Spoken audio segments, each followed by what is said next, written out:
Εξομολογήστε το Κύριο διαγρατός, αλληλούια, ότι στον αιώνα το έλεος αυτού, αλληλούια.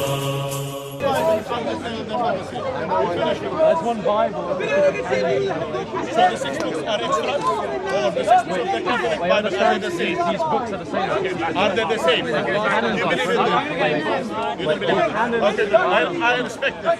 You are respectful to them. Unlike him. You're not my brother. You're not my brother. Would you lie? You're not my brother. Yeah, your brother in humanity. No, Actually, your brother. if you are lying, by the way, they are criminals. He's interrupting me now. Let me respond to So what now he's I saying. ask you, I So answer the you the same. canons may be different, but the books are the same. There's different canons, there's different books in canons, but the books are the same. They're identical. I told you earlier, and I told you earlier, when I asked you a question, you said to me, you tried to manipulate the discussion. I just wanted. So due to this, and I told you I don't want to talk to you. Am I right? Wait, can I discuss Am I with right? you then? Am I right? Why do you not want to discuss with me?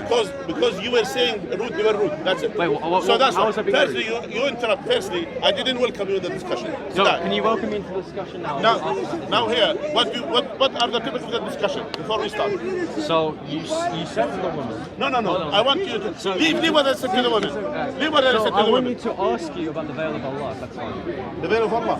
I'm not interested in discussion. Wait. I want to So discuss he something. has a free Quran stand about Islam, but he's refusing to engage to a question. You say you come to preach. So why? What's So one second. So are you dictating what are we discussing about? What? So Islam. you came here. We're not discussing about Islam. Wait. We're discussing about I am inviting him to a discussion. I'm inquiring about the veil of Allah. This is a Quran stand and speaker's corner, and he does not want to discuss. Why? Because he does not like me as a character. Yes. Basically yes. You are right. That's Okay. it. So I'm stay just away curious. from me. I'm just Stay curious. away from me. I'm just curious. Stay away. Peace. I'm curious. Go So on, peace. when your Dawah Wise YouTube channel admits that you're boycotting Christians Yes. because you do not need them for content, does this A show that you're intellectually dishonest and you only do it for the views, or B you're scared of Christians? None of them. Stay Okay, peace. so he's not scared and he wants to have a fruitful discussion. I'm inviting for that discussion to take place now. Not with you. Why? I don't want to. You could discuss with me on the attributes What? of God. I'm inviting you, discuss with me. I will ask you about Islam.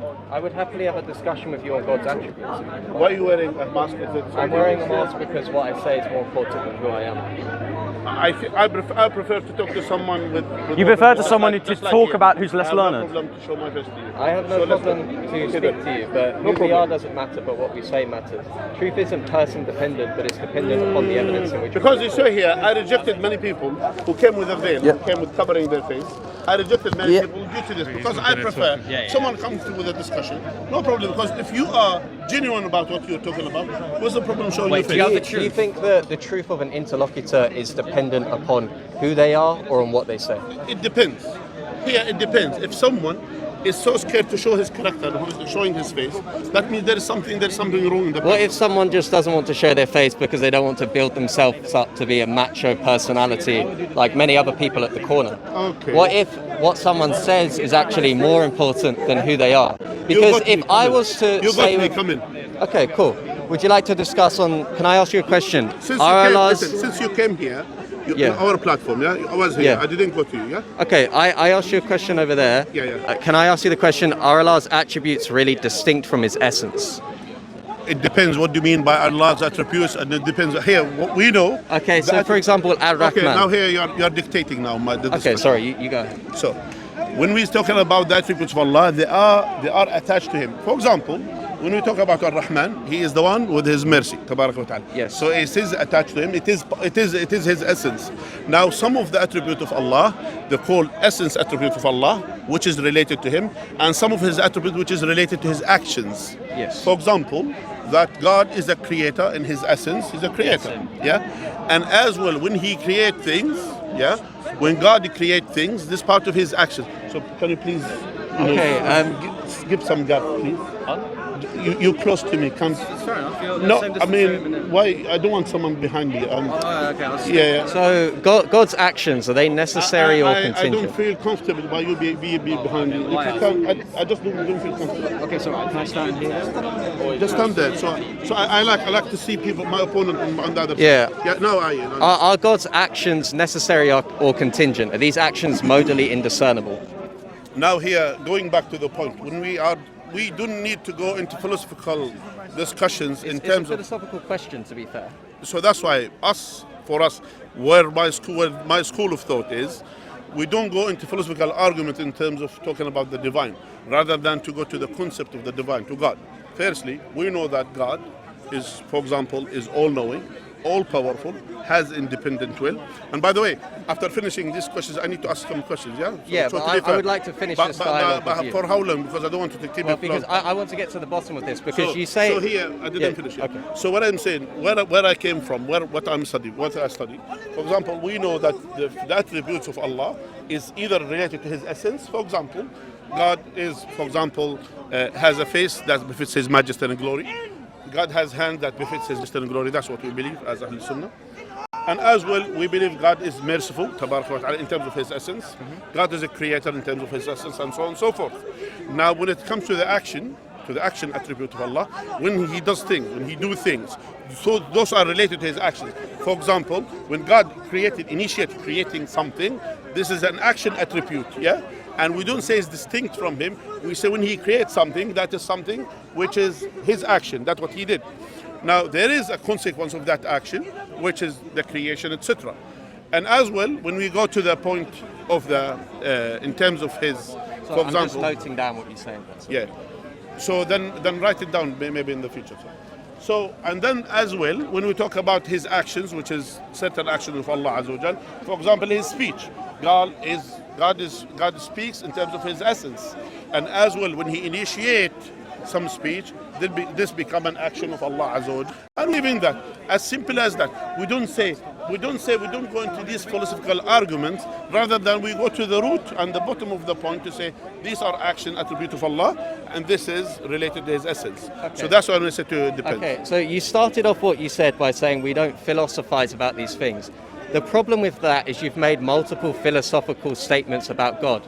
For example, you are predicating qualities that you ascribe to God, which is going to involve notions of being and predication, which are branches of philosophy of metaphysics. So you're already appealing to philosophy when you talk about God. I'm just saying there isn't an arbitrary stopping point to this. You're giving an arbitrary stopping point. Now, I asked you, are the actions of God... I asked you... I'm still talking, by the way. By the way, you're judging, because again... but wait, but I didn't interrupt you. Yeah, okay? By the way, for how long? Because you judge what I said. Because I'm trying to get down to the bottom judge, of Allah's attributes. Because I have an argument about Allah's attributes, which would be interesting for you to answer. I used philosophical argument. Based on what? Okay, so for example, you predicated things of God. You ascribed qualities to Him. For example, you said Allah is Ar-Rahman. This is a predication. Predications are part of the branch of philosophy known as metaphysics. You have to import some understanding of being. For example, you either have to go with analogia entis, you either have to go with a univocity of being, or you have to go with the equivocity of being. These are all branches of metaphysics which you're presupposing when you give arguments about Allah. And then I asked you the question, notice that I originally asked you the question, are Allah's attributes of actions modally indiscernible, meaning are they necessary or contingent? You didn't answer the question, you just rambled about God's attributes, no offense. And then when you made a statement before, and I'd like you to clarify as well, you said that these attributes are not distinct from God. If there is no real distinction, by the way, by real distinction, I don't mean separation. I just mean that there isn't an identity between two things in extramental reality.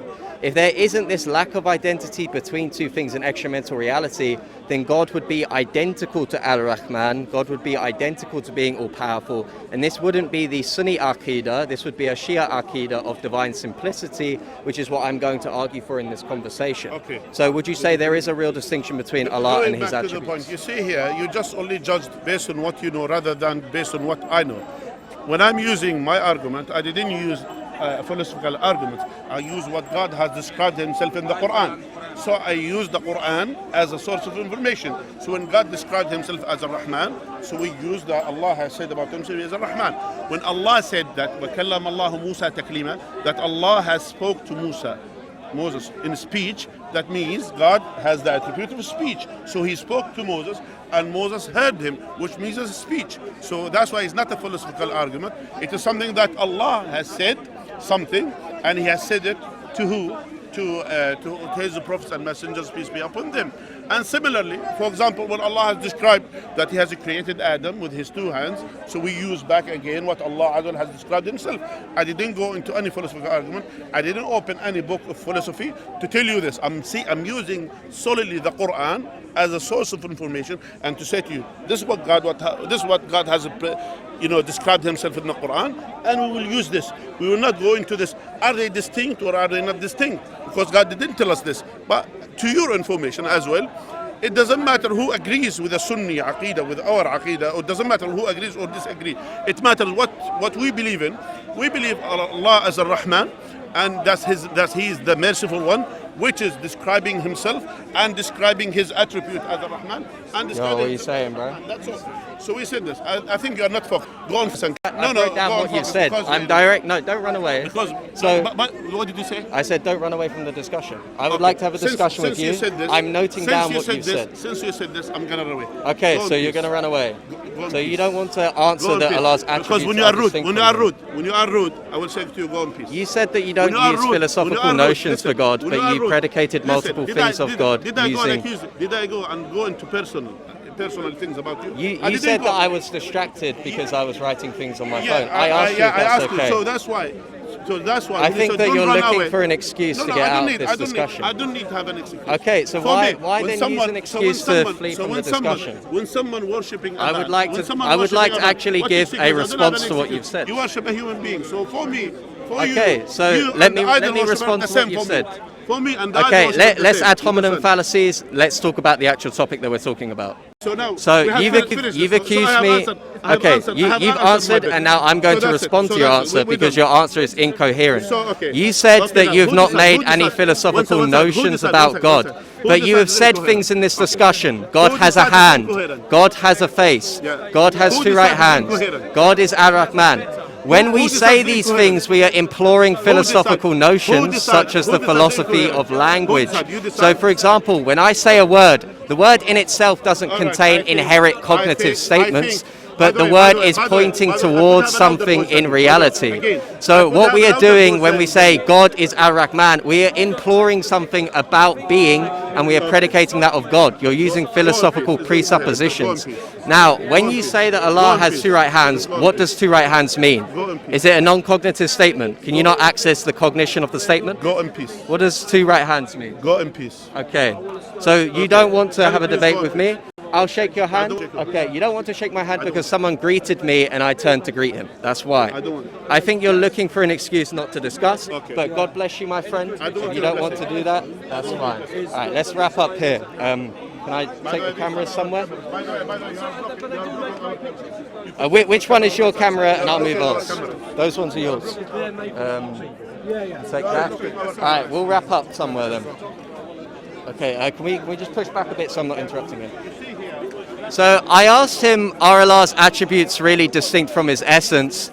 The reason why he doesn't want to go into philosophy is because he knows that this is going to wind up in God being composite, which is where I'm leading the argument towards. He made claims in the discussion that he doesn't philosophize about God. Anytime you are speaking, making predications, saying something exists, you are engaging in philosophy. It's called metaphysics. If I say Thomas Apologia is a strong man, I'm making a predication about Thomas Apologia. This falls into studying being, studying predication, studying the notions of being. He's making all these claims about God which he can't justify. Now, the argument which I would have made to him is one, he said God has two right hands, but he hasn't defined how that is. You notice I asked him in the discussion to define what it means for God to have two right hands. He's not going to define it. Why? Because the statement doesn't have any cognitive content. If a statement doesn't have cognitive content, you can just switch it out for anything else. The word hand now becomes equivalent to blah, blah, blah. if blah blah blah and hand signify the same thing, which is nothing, we can't access the content, then when you say God has two right hands, it's as meaningful as saying God has two right blah blah blahs. The statement is meaningless, right? So that would be argument one. Argument two is that if you say that God's attributes are less than the whole of God, which he would have to say because he is a Sunni, he believes in the Aqidah, and he believes that God's attributes are not divinely simple, identified with his essence. So he believes there's a real distinction between God and his attributes. The problem of this is that the attributes of God would become less than the subject, which is God. And if they're less than the subject, they're not the whole. So what category mereologically are they going to be in? It's going to be a part of God. And the point is that his God has parts. Now you can employ many arguments against this. For example, if God has a part which is powerful, is God powerful in virtue of his essence or his parts? He's powerful in virtue of his parts. So you have the parts of Allah which actualize the essence of Allah and perfect the essence of Allah. This is a metaphysically bankrupt position which he's employing, which is why he ran away from the debate. Notice that I'd been writing down and attentively listening to him very respectfully the whole discussion. As soon as someone comes up to me, what does he want to do? He wants to run away, look for any excuse in the discussion to run. And the reason why is because no one at Speaker's Corner is willing to actually engage in an academic discussion with Christians, but rather what they would do is run away to laymen to discuss, to pick on them, and present Islam as a macho man religion. Well, in Speaker's Corner, we have the freedom of speech to speak who we want to. So we are going to continue to challenge your claims and show you that Christianity is the true religion and Afri Aqidah, Sunni Islam is false. Thank you very much. It's Thomas Apologia. Subscribe to my channel at Thomas Apologia on YouTube. God bless you all.